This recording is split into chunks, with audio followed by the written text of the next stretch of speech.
Notice is hereby given of the regular meeting of the Board of Education of the Town of Westfield in the County of Union, New Jersey at 6:30 p.m. on the evening of Tuesday, August 29th, 2023, in Cafeteria B of Westfield High School, 550 Dorian Road, Westfield, New Jersey.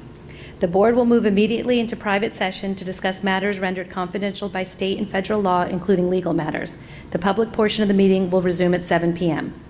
The purpose of the meeting is to transact the regular business of the Board and to transact any other business to come properly before the Board. This is to advise the general public and to instruct that it be recorded in the minutes that in compliance with Chapter 231 of the Public Laws of 1975, entitled the Open Public Meetings Act, the Westfield School Board on Thursday, August 24th, 2023, caused to be posted at the office of the Board of Education located at 302 Elm Street, Westfield, New Jersey, and delivered to the Westfield Leader, the Star Ledger, the Westfield Library, Town Clerk of Westfield, Tap into Westfield, and Patch.com. A meeting notice setting forth the time, date, and location of this meeting. Patty, can we have a roll call? Sahar Aziz, Rob Bonaccio. Here. Kent Diamond. Brendan Galligan. Here. Charles Jelinas. Here. Layla Morelli. Here. Sonal Patel. Here. Kristen Sonic-Schmelz. Here. Mary Wickens. Here. Rob, do you want to lead us in a flag salute? Sure. I pledge allegiance to the flag of the United States of America and to the republic for which it stands, one nation, under God, indivisible, with liberty and justice for all.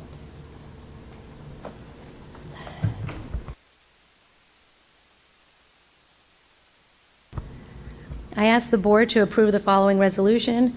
Resolve that the Board of Education move into private session for the purpose of discussing matters rendered confidential by state and federal law, including legal and personnel matters, and be it further resolved that any discussion held by the Board which need not remain confidential, and the results of the discussion will be made public as soon as practicable. Can I have a second? Second. Thank you, Mary. All in favor, say aye. Aye. Okay. We are now in executive session.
Mary, do you have an announcement?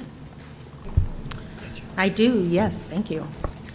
As the new school year begins, we look forward to recognizing and raising awareness of the many religious observances and cultural traditions of our diverse school community. From September 15th through October 15th, we celebrate the rich history and culture of the American Latino community during National Hispanic Heritage Month. In mid to late September, we also mark 3 important Jewish observances. The Jewish New Year of Rosh Hashanah from sundown to sundown on September 15th through September 17th. Yom Kippur, the Day of Atonement, a solemn day of fasting on September 24th to September 25th. And Sukkot, a 7-day Jewish festival that celebrates the gathering of the fall harvest and commemorates the pilgrimage to the Temple of Jerusalem. Sukkot begins at sundown on Friday, September 29th, and ends at sunset on Friday, October 6th. Thank you, Mary. Kent? Thank you. 19 Westfield students in grades K through 5 took part in the English Language Learners Summer Experience, a 2-week summer camp that provides meaningful enrichment activities to help students continue their English language acquisition. This year's ELL program ran from July 10th to the 21st at Wilson Elementary School and welcomed students whose native languages included Spanish, Chinese, Tamil, Russian, Ukrainian, Portuguese, and Turkish. Thank you. Join the Westfield Green Team on Saturday, September 9th between 9 a.m. and 2 p.m. for an electric vehicle car show at the South Avenue train station lot. Residents can learn about alternative transportation options and test drive the latest electric vehicles, e-bikes, and e-scooters. Enjoy a fun-filled afternoon of all ages with music, food for purchase, a bounce house, rides, and more. The Green Team event is being held as part of the Westfield PBA Local 9090A car show and festival.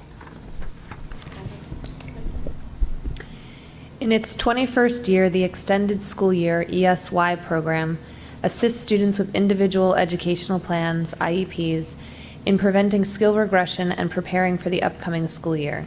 The ESY program operated from July 6th through August 9th and served 171 students in the preschool through grade 12.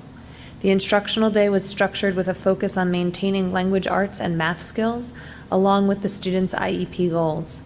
The schedule allowed for opportunities to learn and build on important social emotional skills as well. Some students also received Wilson reading instruction and speech, occupational, and physical therapy. Thank you. I have 2 announcements. The first, the Westfield Coalition for the Arts, WCA, is a 501c3 organization founded in 1986 by parent volunteers in Westfield, New Jersey.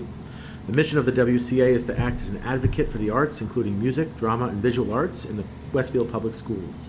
Visit the Community Flyers page on the district website to learn more about the WCA, including how to show your support for the arts. Email westfieldcoalition@yahoo.com with any questions. Then my second announcement, the Parent-Teacher Council Special Education Committee is hosting its annual back-to-school meeting on Tuesday, September 12, beginning at 7:30 p.m. in the Edison Intermediate School Library. Assistant Superintendent for Pupil Services, Dr. Michael Weissman, and Special Education Supervisor Alex Linden will join the PTC Special Education Committee in a presentation and roundtable discussion with the latest updates and events for the special education community. The Westfield Education Fund, WEF, strives to enhance the quality of education in the Westfield Public Schools by funding high-impact, district-wide initiatives that will promote a culture of innovation. WEF supports projects that strengthen and enrich students' academic experience and social-emotional learning. A suggested contribution of $25 or more per student can be made at www.westfieledfund.org/support-us. Also, please reach out to ansingh@gmail.com if you're interested in joining the WEF board to learn more about the organization and its impact. Thank you, Layla. Rob? The next regular public meeting of the Board of Education will be on Tuesday, September 19th in Cafeteria B at Westfield High School beginning at 7 p.m. The meeting will be live streamed via the district YouTube channel, which viewers can access on the board tab on the district website. The complete agenda will be available on Friday, September 15th, also on the board tab. Thank you, Rob. Dr. Gonzalez? Before we get into our New Jersey graduation proficiency assessment presentation by Dr. Bolton, I just want to highlight some of the activity that took place over the summer in preparation for the new school year, which will kick off on Tuesday, September 5th for an opening day convocation and professional development with our staff over the 2-day period. And then followed by our students arriving on their first day of school on Thursday, September 7th. This morning, I had the opportunity to join 40 new staff members in the high school library as our new Director of Human Resources, Dr. David Greer, kicked off the New Staff Institute, along with the New Staff Institute Leadership Committee, which is an orientation program designed specifically to support our newly hired educators and provide them with resources, procedures, expectations, and truly a network and a cohort that will carry them through their initial time here in the district. Over the course of the summer, we had 12-month employees who have been working extremely hard, whether it be the custodians and maintenance crew who have been cleaning our classrooms, maintaining our fields, replacing all of our lighting with retrofitted LED bulbs, or our office staff who have been working nonstop in order to prepare schedules, class lists, and everything else that needs to take place in order to be prepared for the arrival of our 800-plus staff members and over 6,000 students next week. So I do want to personally thank them for their hard work and dedication to get us to the point where we are ready for business next week. I do want to provide a brief update regarding the Roosevelt School facade. The exterior work to restore the masonry facade at Roosevelt continues as planned. This project is taking place in phases. So to ensure the safety of students and members of the community, the scaffolding and fencing that is in place now will remain there as the work continues throughout the school year and into the next summer. If and when the particular side that they're working on is deemed complete, and we are able to safely remove the scaffolding and the fencing, we will, but this is certainly being done in an abundance of caution for everyone's sake and safety. I do want to highlight that there are a few updates to our Genesis parent portal that we have highlighted in previous community newsletters and will continue into the Welcome Back newsletter that will go out tomorrow. Thursday. But I do want to bring it to everyone's attention who's here and watching at home. First and foremost, the back to school packet. It's a flurry of forms and information that we ask all of our parents to review and sign off on in order to acknowledge that they've received the information, or in some cases consent to provide the district authorization to do everything from allow their child to use our network or to be able to have their images posted in district publications. Class lists and schedules will be posted to the same Genesis parent portal this week, but in order to access those class lists, we need parents to be able to complete those forms. So just as a reminder, if you have not completed those forms, you will not be able to access your child's class assignment or class list. So this is hopefully going to be able to allow for a seamless transition of the work that needs to be done to get us ready for the start of the school year. If you look at an email that was sent back on Friday, August 18th, you'll get additional information to remind you how to access the parent portal if you need it.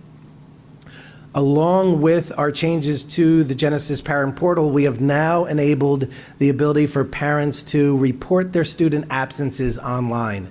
This is replacing the need for parents to pick up the phone and call the school to report the absence. Rather, they'll be able to do so through the parent portal.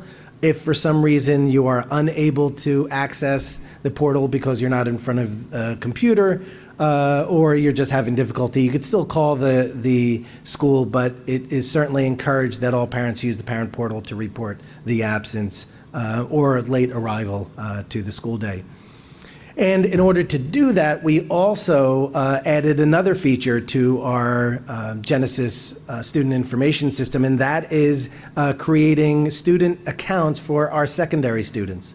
So rather than parents and students using the same login, when you give parents the chance to report absences, we don't want our students to have that login. So we want to make sure that they have access to the important information in Genesis, but according to a student level profile that limits what they can do and what they can see, but certainly give them access to important information. So as a result, intermediate and high school students will receive their own Genesis accounts within the first few weeks of school, and we'll be sure to update the parent community as well as that unfolds over the course of the year. I do want to highlight in the realm of safety and security three major enhancements that are taking place this year. The first is regarding a law that Governor Murphy signed at the end of 2022 that required that all school districts enact a behavior threat assessment management team that would assess potential crises or students who may present a threat to themselves or others in order to engage in a process that all members of the behavior threat assessment team have been trained on. And that requirement was set to be put in place for the start of this school year. I'm pleased to report that all schools have assembled their threat assessment management team members. All of those members have been trained by the New Jersey Department of Education, and we are prepared to implement the requirements under the law effective at the start of the school year. This is new for us. It's new for the entire state, so I expect to continue to engage in conversations with colleagues in district and around the state to ensure that we're providing as much support and investigative fidelity to the process so that our students remain supported throughout. We've also introduced and have shared with members of the administration work around additional measures to keep our students safe online. So in addition to our web filter, we are also taking proactive steps to ensure that our students are safe online by implementing Gaggle. Gaggle is a digital platform that will monitor student Google accounts for any signs of self-harm, cyberbullying, or potentially harmful other harmful behaviors. Once alerted, this is a combination of both machine learning detection and human reviewing, so that individuals will be able to see when red flag indicators are triggered and be able to look at whether or not those red flags within the context of the circumstance would warrant either a notification or potentially a more intense response by the administration. Today we took part in a webinar with administrators and Gaggle in order to walk through what our protocol would be and how we would be able to address any crisis or potential threat that is uncovered. This is all part of our requirements under the Children Internet Protection Act and our network acceptable use agreement that we have in policy and that all of our staff and students agree to in order to make sure that our students are safe when they are on our network. And then last but not least, in the realm of safety and security, we are also introducing this year, but via a pilot for the first few months, a new visitor management system. If you've ever entered any of our schools, you've probably reported via a press of the button on the intercom, showed your ID, made your way inside, and signed off on a binder. This would digitize all that, be able to make use of national databases so that we're able to run identification cards through systems in order to make sure that anyone who gets in our schools have been vetted before they walk through the doors. And that is going to allow us to be able to make use of technologies that are installed onto a pedestal that will sit outside our main entrances, so that when individuals buzz in, they'll be asked to present their ID, run that ID through the system, and then that system will then give them the clearance to be able to be buzzed in, where they would get a visitor identification sticker to ensure that everyone in the school know that they were visitors, but that they're also cleared to be in the school. So all of these are continuous measures that we're putting in place to ensure that the visitors and the occupants of our schools are safe and secure at all times. And then last but not least, I do want to remind everyone that this is going to be a big year for us as we enter year 2 of the return to the budget vote. We're going to continue our efforts as we did last year to engage in conversations and deliberations at the board level, but also presentations at the public level to ensure that our electorate is completely aware of what we are proposing to incorporate into our annual budget that will be voted on in the spring. So certainly more information will be coming forward throughout the next several board meetings. But in addition to that, we also have our strategic plan that at the end of last year, the board had adopted the goals and objectives. And over the course of the summer and into the start of this early fall, we, as the administrative team, will be finalizing action steps that will take those goals and objectives and turn them into outcomes that we will realize over the course of the next 5 years. Those goals, as we've all seen, are in the realms of curriculum and instruction, student wellness and staff wellness, diversity, equity, inclusion, community engagement, and then, of course, finance and facilities, because with all of the other 4, those goals cannot be supported without the appropriate attention to our finances and facility needs. So once again, this will be an area of focus for this administration, this Board of Education, quite honestly, this community, as we continue to rebuild our work towards a brighter future for our schools, and certainly will require the support and assistance of everyone in the Westfield community. So I look forward to future updates. And then last but not least, we do have Casey Iser, who is our new student representative, who will be joining us beginning in the September board meeting. I had the opportunity to meet with Casey a few weeks ago. He's very excited. We're very excited to have our student representative back on the dais with us to provide their perspective and also to share all the amazing things that our students are doing. Whew. That was just a little bit of what took place over the summer, but we're excited, enthusiastic about what's ahead, and I just thank everyone for their continued support of our students, our schools, and our staff, and our Board of Education as we engage in this difficult but worthwhile work.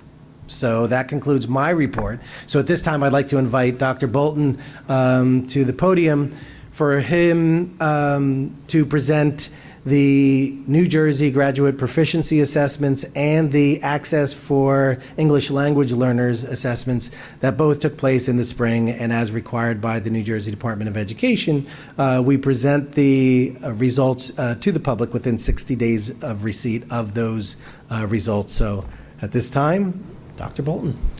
Thank you, Dr. Gonzalez. Thank you to all the Board of Education members for allowing me to present this statutory requirement. It's exciting.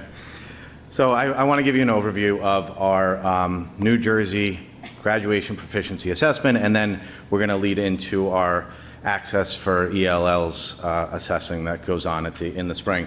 So just to give you a general overview of our NJGPA, as it's affectionately known by all of the administrators and teachers and students that experience it in grade 11. In March of last year, our students who are graduating in this year, 2023, were for the first time administered the NJGPA as a requirement for graduation. So this is the second year that the NJGPA was administered, but for those students who graduated this year in 2023, it was not a requirement, it was a pilot. So for these students who just took it in March, it really does matter.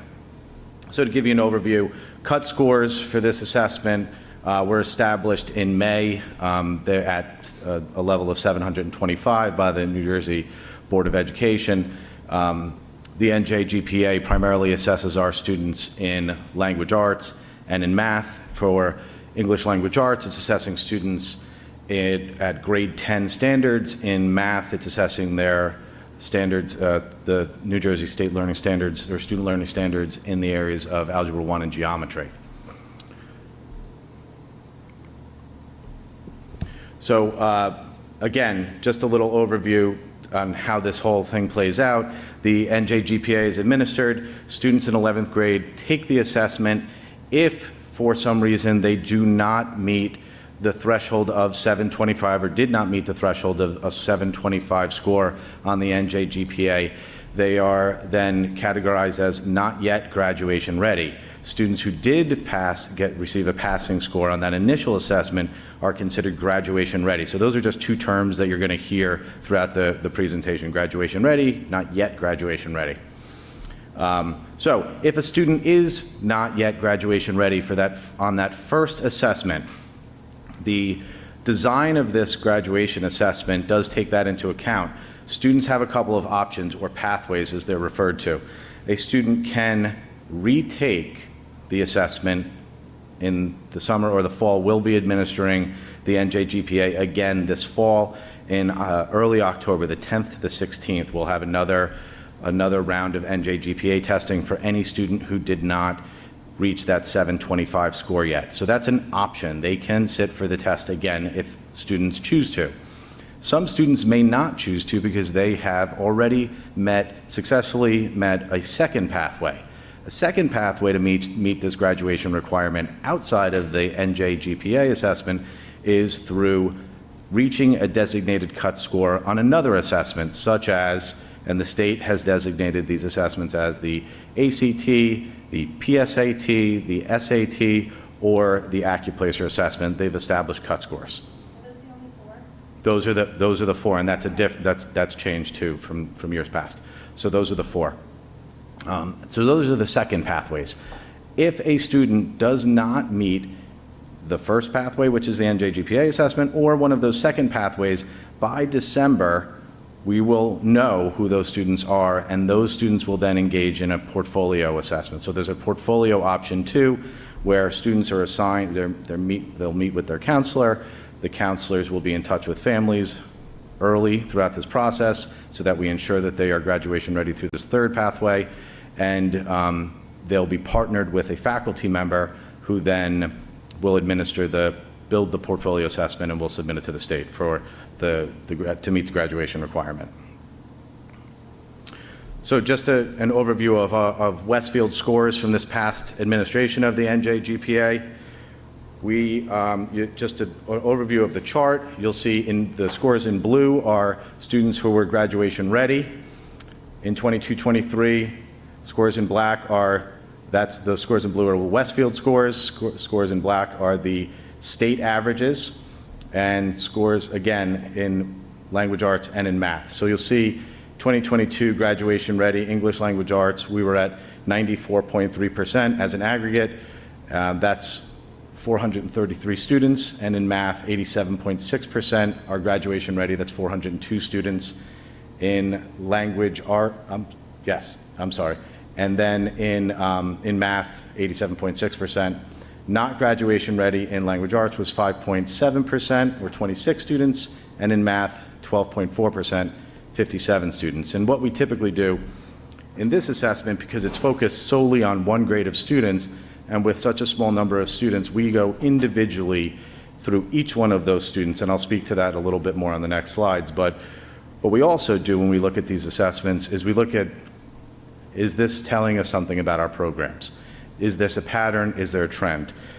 And because this is only the second year of this assessment, and because they're renorming, you'll see that when you look at this comparison to last year's scores, there's a little bit of a flip. So last year's scores, we had 33.9% not graduation ready in English language arts, and 17.5% not graduation ready in math. So there's a little bit of renorming going on here, it looks like, with this assessment. So we're still trying to work through that to get a better understanding of the instrument so that we can then allow it to inform our programs. So I think that's just also something that whenever we look at these state assessments, we always want to take that into context. Is it an established instrument? Is there something going on with the norming of scores, the design of the assessment, and then how it plays out if it tells a story about our students and our programs? So when we look at any of these assessments, we also have to dive into reportable subgroups. And when I say reportable subgroups, I mean any subgroup that has met a threshold of 10 or more students. So if there's a subgroup that you do not see on this slide, it's because that data is suppressed because it's less than 10 students. And again, that's all for good reason. One, statistical anomalies when you have that small of a number, and just to make sure that no student is ever identified. So again, just to go through some of these subgroup scores, when we look at these, we definitely look at areas where we might see a gap in performance. When we dove into these scores, we looked at particularly in both English language arts and math, we looked at our Hispanic student population and our students with disabilities population performance. So when we look at those subgroups, we're talking about students with disabilities at an N of 90 and Hispanic students at an N of 36. So again, language arts, we're talking about 30 students, Hispanic students who are graduation ready at 83.3%, students with disabilities, 69 students who are graduation ready at 76.7%. And then when we go into our math reportable subgroups, we're looking at 48 students with disabilities at 53.3% who are graduation ready, and 22 of our 36 graduation ready at 61.1% of our Hispanic students. So we really have to go and dive into those subgroups and really individually look at what our next steps are for those students. First, identifying who they are, where they are, what types of supports are they being provided with. When we look at our English language arts performance, these are some of the areas of strength, areas of support, and how we're going about addressing those concerns. So again, areas of strength are typical areas of strength, and areas of support, needed support are pretty much, we see a pattern when we look at these. The state provides us with what's called evidence statements. It's an analysis of our students' responses according to each standard in the item that it was assessed on the test, aligned to the standard. So what we do is supervisors, counselors, directors of counseling, principals, assistant principals, and teachers sit together. They go through all of this data and really find the patterns that emerge so that we can not only address it on an individual level, but also from a program standpoint if we're seeing these patterns. So in language arts, we really want to provide students with opportunities to engage in analyzing informational text and literary text, providing explicit instruction in the areas of complex characters and author's intent. In math, some of the areas of support are requiring us to constructing chains of reasoning to justify or refute algebraic or geometric conjectures. I mean, I know that you all know what that means. So, but in order to, what that really means is we need to give kids in math more opportunities to solve real world problems and to really truly understand, like, what does it mean to get algebra and what does it mean to get geometry? And that's what we're looking at as we're in part of our strategic plan as we rebuild our curriculum. Those are the areas of focus when we talk about building a curriculum for understanding. And that's what we're seeing reflected in test scores as well. So intervention strategies, as I said, as a result of the public support that we received last year during our budget vote, we are able to not only address individual needs of these students who need to become graduation ready, but also address the next generation of students who are going to be taking these tests over the next few years as we identify patterns and areas that are in need of support. So we have interventionists now in our middle schools that our math supervisors can meet with and plan for these areas, the continuum of understanding. We have ESL teachers that are going to be pushing in and meeting with mainstream teachers to help students who are non-native speakers. So those are just huge, especially when we're looking at our subgroups. We also have particular classes that when we go item by item, student by student, we look through each student's performance, especially this year, we want to know who they are, where they are they already receiving the supports that they should be receiving, and if not, then we need to make some possible changes to their program so they get those supports. We also want to be meeting with those teachers and teams to ensure that those teachers know the areas in which those individuals struggled and equip them with the strategies they need. In the high school, we have labs and we have workshop courses, we have application courses in English language arts, and again, part of our strategic plan is implementing this MTSS framework where we're really going to be building a robust toolkit of strategies to be responsive to the learning needs of students within the classroom, and then collecting data on student performance so that we can make really informed decisions on who needs to get a next level of intervention. And again, this is an excellent data point of who needs another level of intervention. Again, as I said, as we go line by line through each of the students who is not yet graduation ready, I just want you to know we are paying very close attention to, and information's even coming in like real time, who's met another pathway. So our Director of Counseling, Fallon Balasan, and her counselors, I just spoke to them today, they're already going through these. SATs were administered at Westfield High School last Saturday. Those results are coming in early September. We know that there are students who were not graduation ready who sat for those SATs. So as we get those results, then hopefully we can say second pathway met, second pathway met. So we're going to be on top of it and digging in. So next steps for Westfield students, as I explained, it's really just a deep dive individual analysis of who needs a second pathway, communicating with those students and those families. Every parent received the score reports in the middle of July, so every parent whose student took part in this assessment last year has already received these scores. They know the situation with their children. As their children meet second pathways or are required for a portfolio, they will be communicated with by high school personnel. So the next part of this presentation is our access for ELLs. As I described, we have a really robust ESL program right now because of the public support for our budget last year. The boxes that are empty, again, it's suppressed data. It's a small number in what's reported in this chart. So our access for ELLs, the access is the series of assessments that our students that are in our ESL program, our English language learners engage in the spring, and it's a test of their English learning. All students in the ESL program, K through 12, receive some form of the access assessment. So of the students that were tested in years in the program, 0 to 2, that's 58 students. So the scores are basically up to beyond a 4.5, up to a 5. So when students reach above a 4.5 that are in the ESL program, they have the possibility of being exited from the program because they've attained a level of English proficiency that we feel is appropriate to be discharged from the program. However, the ESL program is really supportive and really thoughtful in their approach. So just because you hit a number of 4.5 does not automatically mean that you're exited from the program.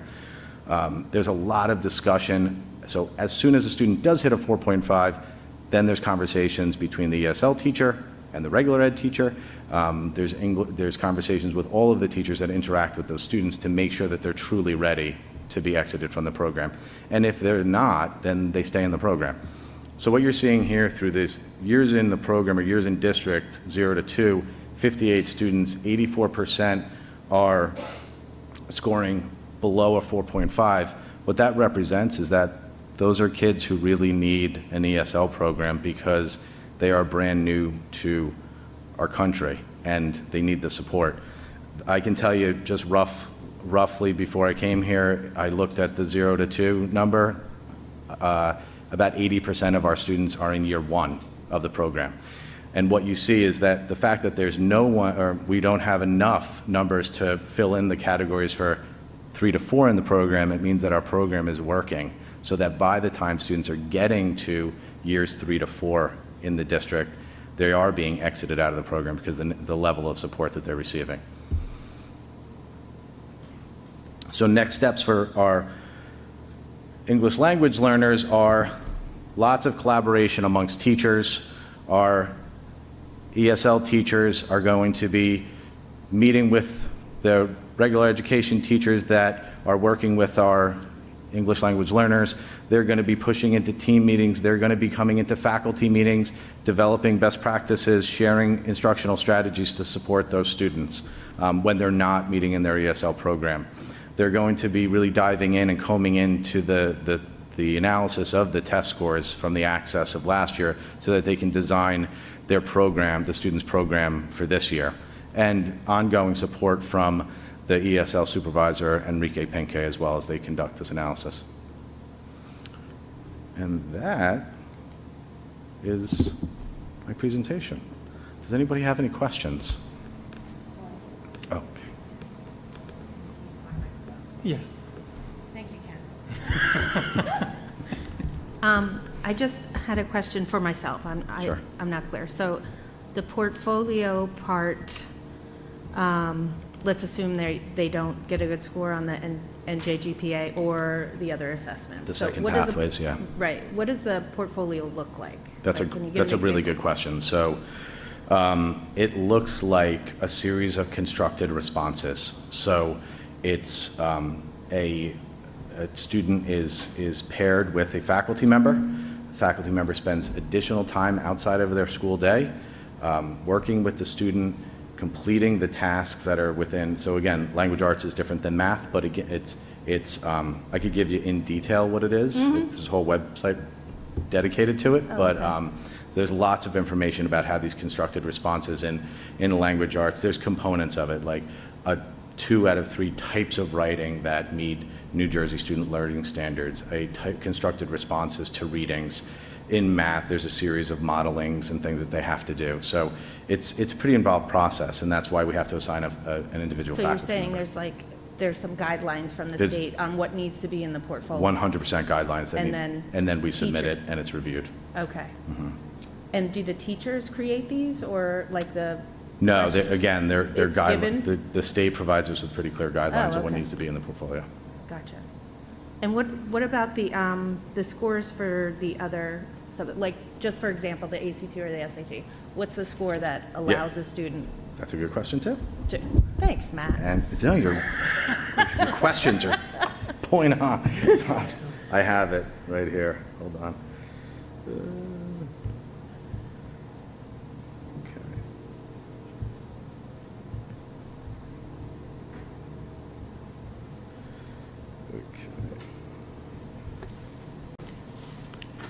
So I can tell you it is like just off the top of my head, but I just looked at it today, and it's like a 440 on the SAT in math, and a 450 in language arts, something like along those lines. Oh, Dave's got it. There you go, Dave. Yeah, perfect. So it is and thank you very much, it's a 450 in language arts, in language arts, and a 440 in math. Okay. Nice. Matt, I have a question, just a simple question. So this is a requirement per state for all students for graduation, so there's no exemptions? So there are exemptions. There are exemptions through IEPs. So if a student has a significant disability, and those students are represented in our scores. So when we talk about the students we're talking about percentages of students who are graduation ready or not graduation ready. There are students with some really severe disabilities or significant disabilities that are represented in those numbers who might be waived through an IEP.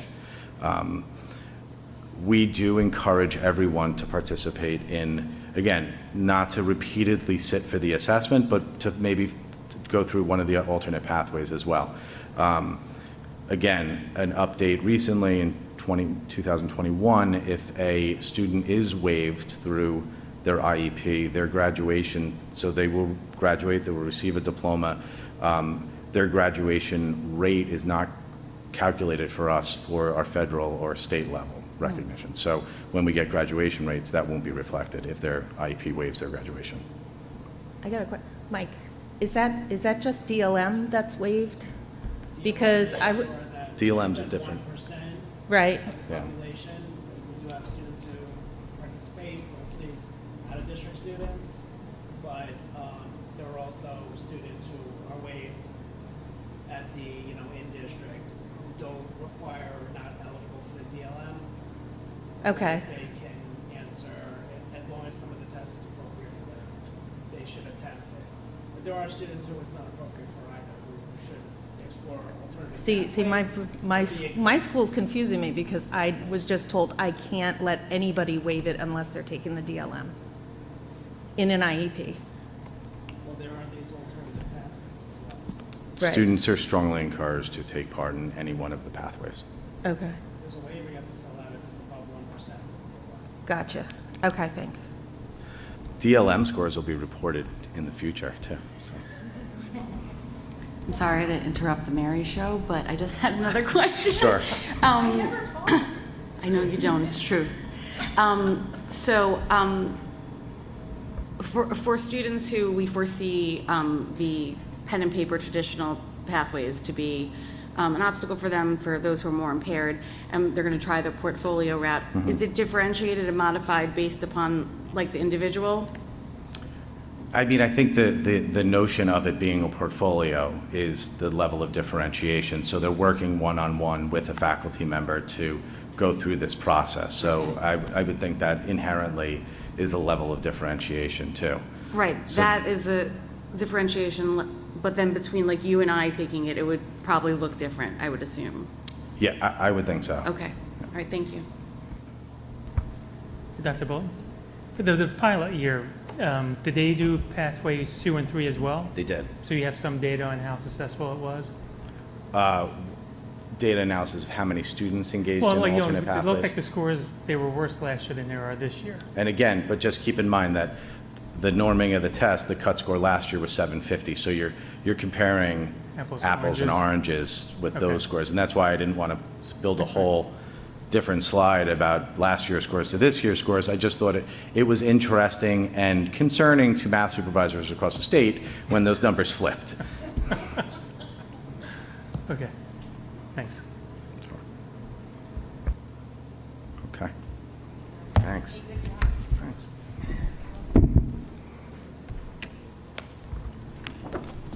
Okay, we'll move on to board committee reports. Thank you, Mr. Bolton, thank you.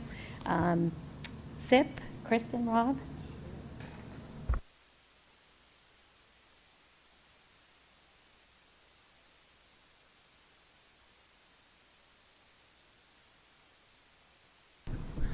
Okay, so there are no action items for SIP on tonight's agenda.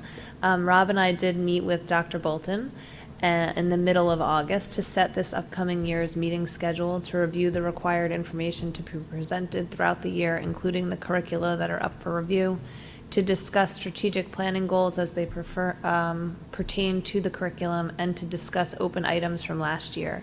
Our next meeting is scheduled for September 7th at 9 a.m., and the full calendar of this year's meetings can be found on the board portal. Any questions? Okay, thank you. Thanks, Kristen. Finance and facilities? Yep. Brendan? 1 second here.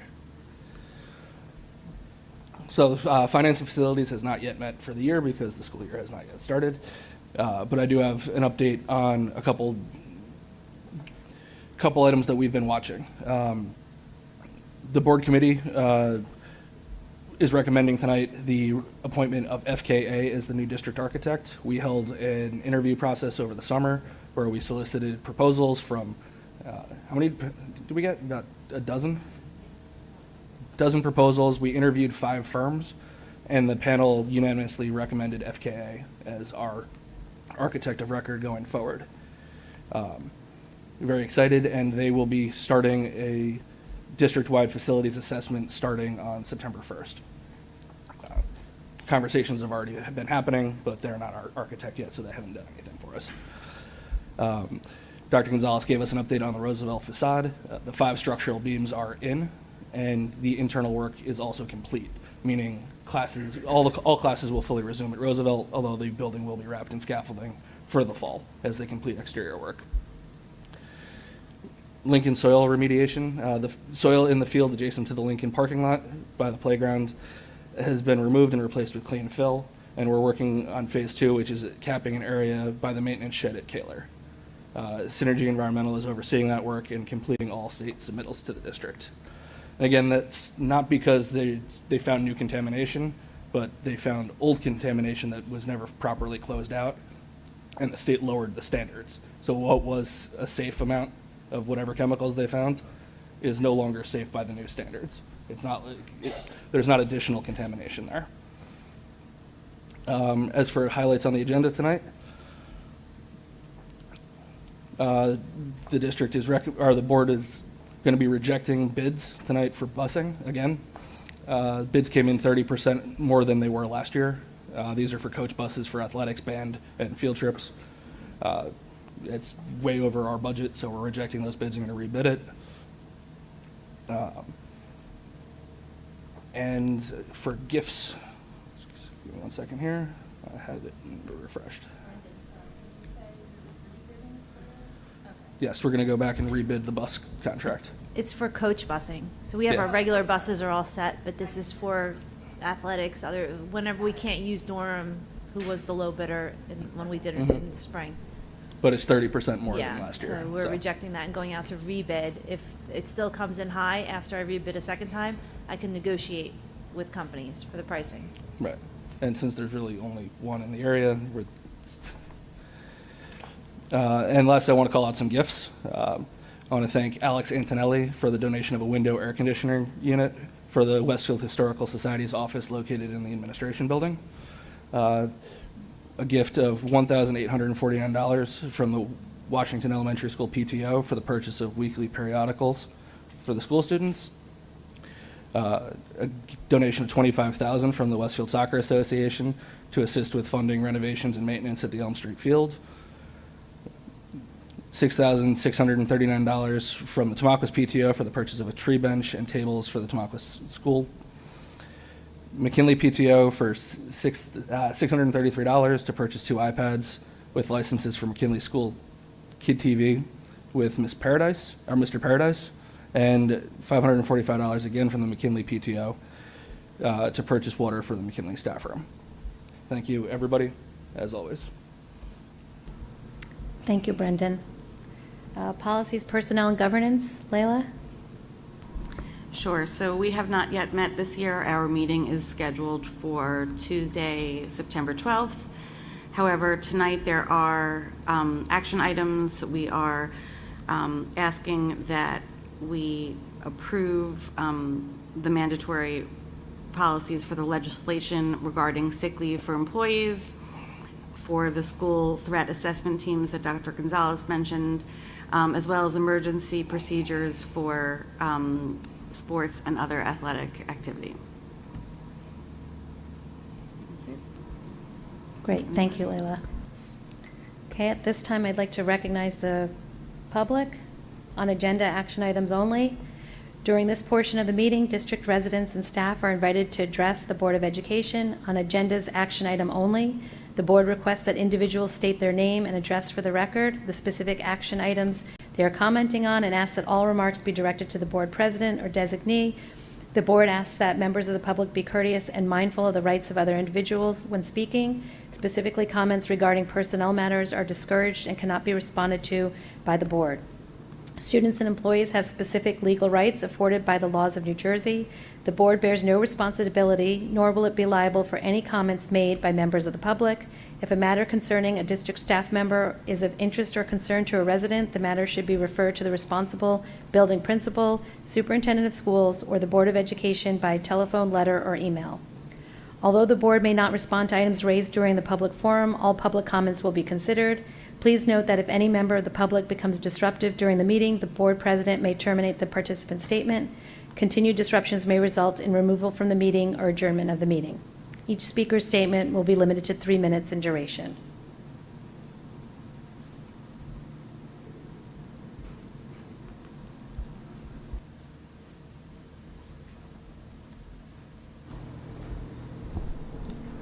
Hello, my name is Rosa Barriant, 533 Downers Street in Westfield. My question is for the behavior plan. It was mentioned that something's going to come, and it was mandatory from the state or mandatory from Westfield that's going to be implemented in September? At the end of public comment, we answer anything that we can. So you could use your time to ask whatever questions or provide any input. So that was my question. The behavior is coming from a company, the state, or that's already been implemented for September? So the board cannot respond to items raised during public comment at this time, so Dr. Gonzalez will be able to refer back to your question at a later time. At a later time? During tonight's meeting. Okay. I believe, correct? Yes. All right, thank you.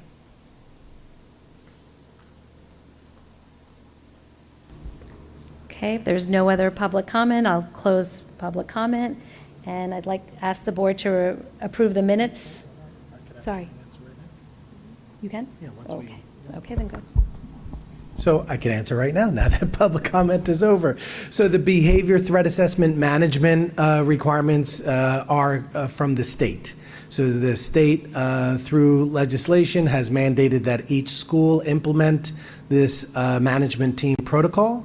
And the New Jersey Department of Education is required to provide the training and the guidance that we are to follow in order to implement it. So it is at the state level that we are provided the guidance, and it's at the local level that we implement it.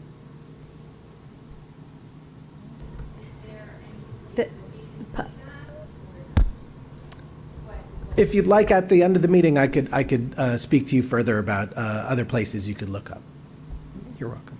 Okay.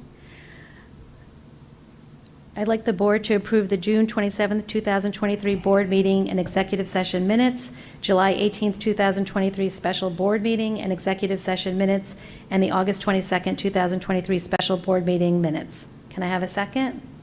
Thank you, Kent. All in favor, say aye or raise your hand. Great, thank you. Okay. Okay, Rob, would you like to proceed with the governance section? Sure, I move governance item A for approval. Do I have a second? Oh, I got to give it to Mary.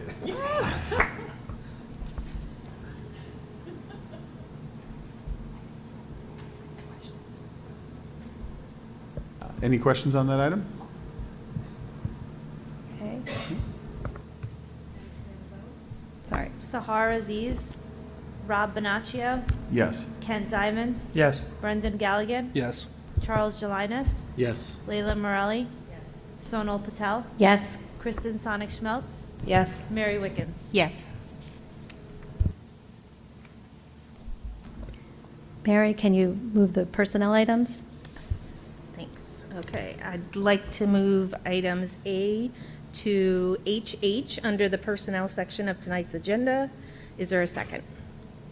I'm going to go with Kristen. There you go. Any questions or discussion? Personnel? Okay, can we have a vote? Sahar Aziz, Rob Bonaccio, Yes. Kent Diamond, Yes. Brendan Galligan, Yes. Charles Jelinas, Yes. Layla Morelli, Sonal Patel, Yes. Kristen Sonic-Schmeltz, Yes. Mary Wickens. Yes. Okay, before we continue on, Dr. Gonzalez, would you like to say a few words?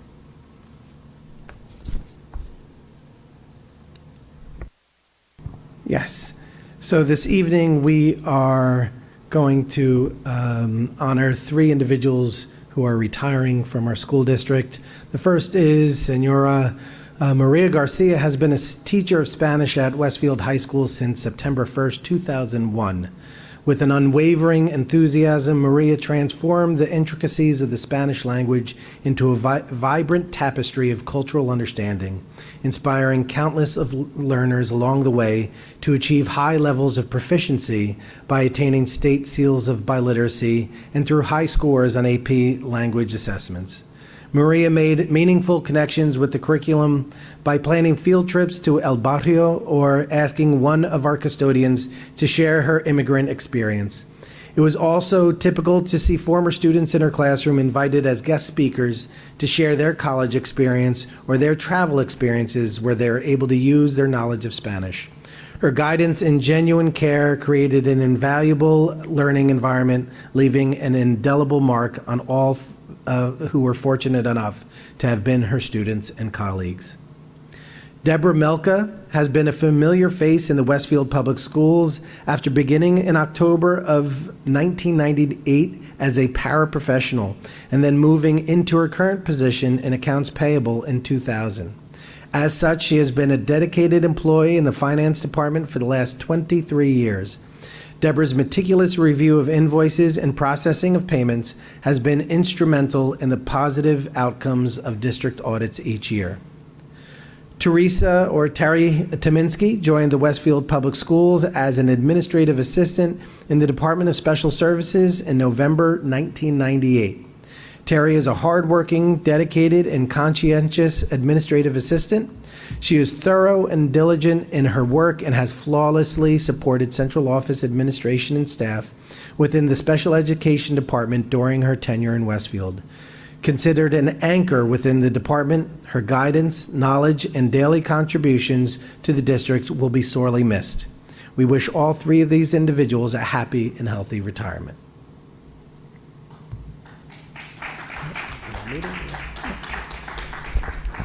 So at this time, while we are bidding farewell to these three individuals, we would also like to express a heartfelt welcome to two individuals who have joined us this evening and are now officially members of our staff and our leadership team in the district, beginning with Shauna Longo. Shauna Longo is our new supervisor of visual performing arts, who is also supporting other content areas in the district. And I'd like to invite her up to the podium to say a few words. Thank you so much. Thank you so much, Dr. Gonzalez, Board of Education. Thank you for your support this evening. I'm so excited to be here in Westfield, going into my 24th year in education, and bringing what my experiences, not only in the work I've done in the district level where I'm coming from, but also across the state and nationally and internationally in the arts, in advocacy for the arts, in quality programming and curricular instructional practices in all of the art forms. So I'm very excited to be a part of the very well-known arts department here in Westfield and to be able to lead them forward into the future with a new vision and goals for ourselves and where we would like to see this department go. So I thank you for entrusting that with me, and I'm very excited to get started with everyone next week. Thank you.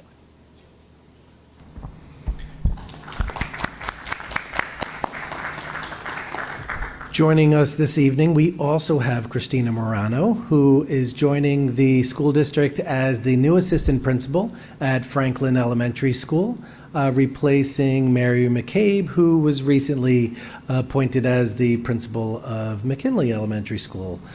Ms. Morano? Thank you.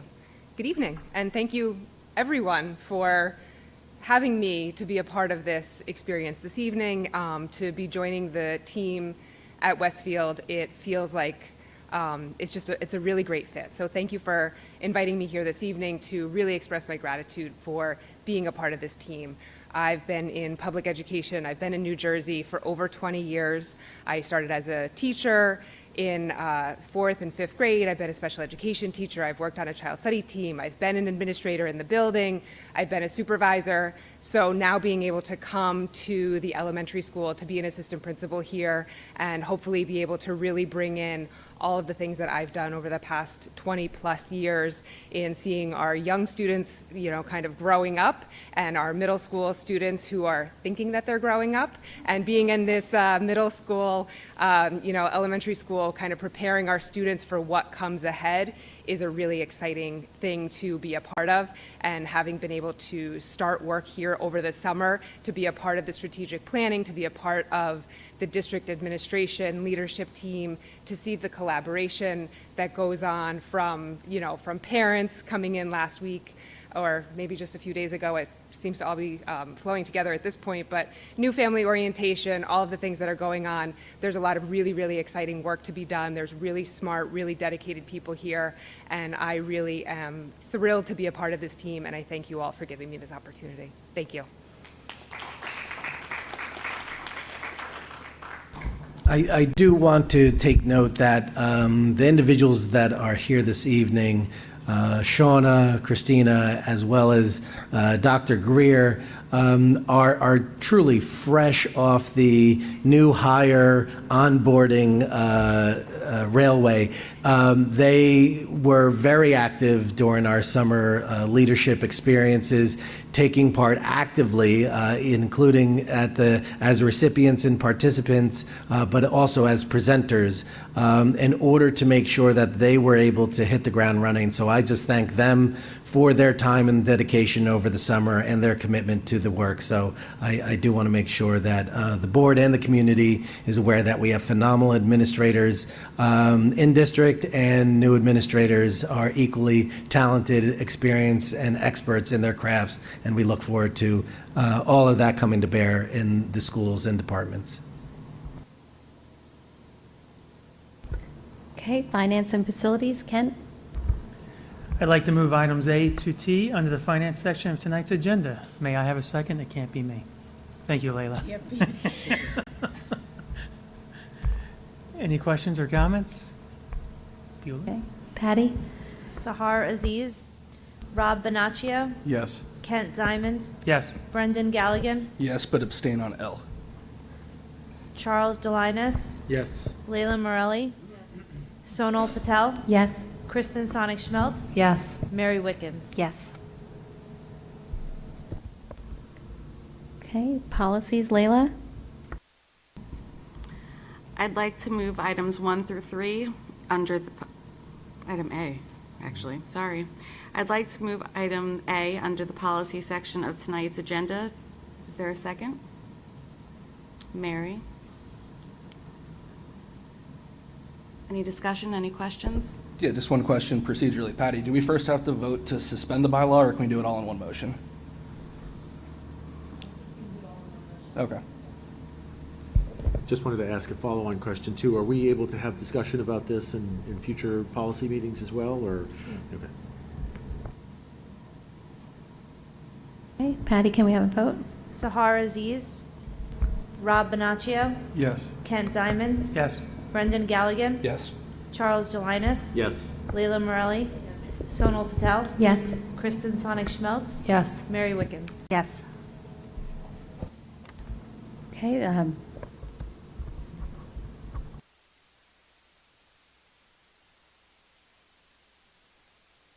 okay, just like to make a note of notes for the record. And is there any unfinished business? New business? Liaison reports? Hold on, Sonal, I have some new business. Sure. Pursuant to Board Bylaw 145, and the explicit authority granted to us by the board, granted to the board by the legislature, which I'll quote, "A member who fails to attend 3 consecutive meetings of the board without good cause may be removed from office on the affirmative vote by a majority of the remaining members of the board, provided that the member's removal is proposed at the immediately preceding board meeting, and notice of the proposed removal is given to the affected member at least 48 hours in advance of the meeting at which the vote will be taken." Earlier this evening, the board approved the minutes of the meetings of the Board of Education held on July 18th and August 22nd, memorializing that Sahar has been absent from the previous 2 board meetings, and as we're ready to adjourn, and Mrs. Aziz has not yet attended tonight's meeting, her absence tonight will have satisfied the statutory requirement of missing 3 consecutive meetings. So I move that the board vote to remove Sahar Aziz from the Westfield Board of Education at the next meeting of the Board of Education, and that a hearing of the board be conducted to discuss such removal and offer Mrs. Aziz an opportunity to make her case as to why she should not be removed prior to any vote being recorded. Can I have a second? Thank you, Mary.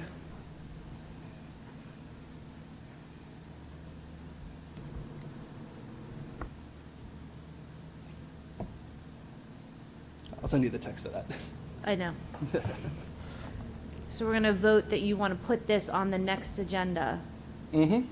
to, so that we have, Okay. conduct a hearing, follow due process. Okay. But it's been 3 consecutive meetings now, satisfying both the statute and the School Ethics Commission's interpretation of the statute.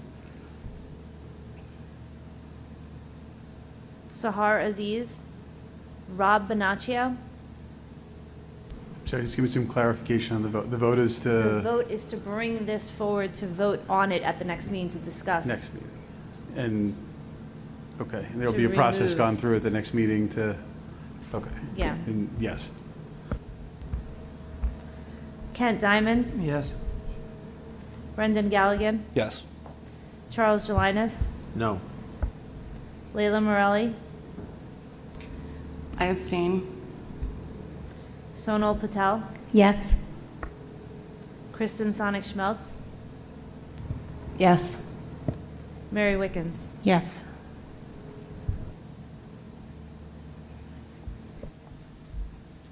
Thank you. So I get to ask a question? Sure. Okay. So I didn't know anything about this, so I would have done a little research. I don't know which meetings we're talking about. Are we talking about special meetings? Mm-hmm. I don't know if that counts. They do. They do, okay. Yep. There was a decision out of Roselle in 2019 that confirmed that. Okay, Brendan, can you give me the dates of the meetings again? Yep. July 18th and August 22nd. July, And then August 29th. wait, July 18th and August 22nd and now August 29th. 22nd. And August 20th. Okay, And if she shows up before we adjourn, I will withdraw my motion. okay, but it was a board retreat. That It's counts as a meeting of the board. It was a publicly It noticed. was there was public notice of the meetings. Okay. Uh, Was everybody else at these meetings? I mean, I was there. but- I A think we quorum should, of the board was present at all those Okay. meetings. I think we should save this for the discussion Yes. at the next meeting. Okay. Any liaison reports?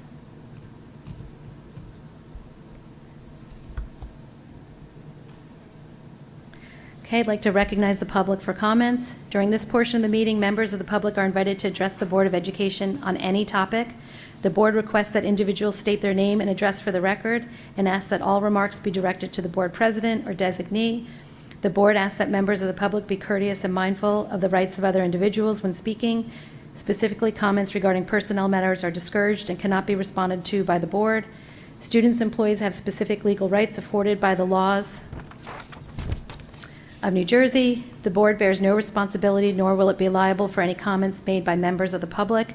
If a matter concerning a district staff member is of interest or concern to a resident, the matter should be referred to the responsible building principal, superintendent of schools, or the Board of Education, either by telephone, letter, or email. Although the board may not respond to items raised during the public forum, all public comments will be considered. Please note that if any member of the public becomes disruptive during the meeting, the board president may terminate the participant's statement. Continued disruptions may result in removal from the meeting or adjournment of the meeting. Each speaker's statement will be limited to 3 minutes in duration. Is there anybody for public comment? Please come to the podium.